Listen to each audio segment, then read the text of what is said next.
Breaking news: Donald Trump has layered more sanctions on South Africa.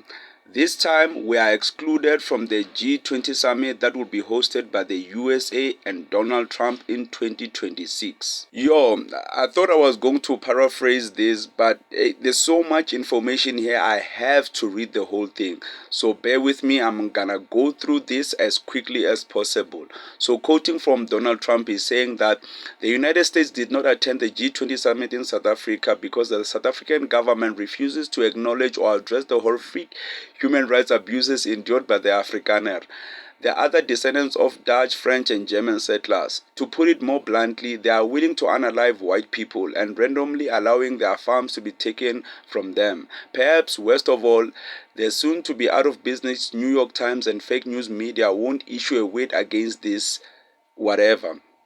That's why all the liars and pretenders of the radical left media are going out of business.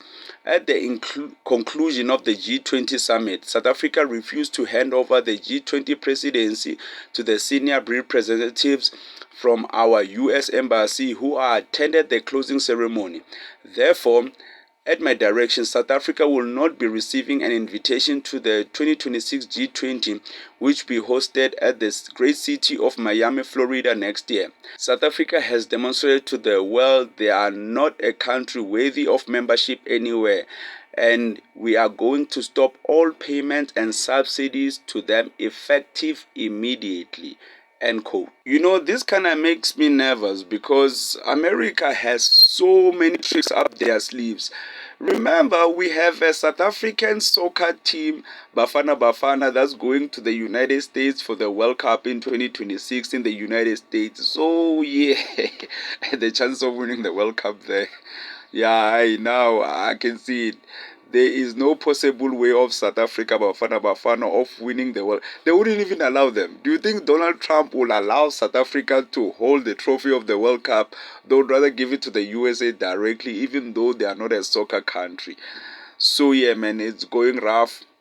More sanctions are coming in, and another sanction that they've been talking about, it's sanctioning politicians like Abu Julius Malema. I'm not sure how that's going to work, but personally, I think Abu Julius Malema, they might send them to jail, strip them, accuse them of corruption, those kind of things. So yeah, sanctions are looming and they are staking and staking even more.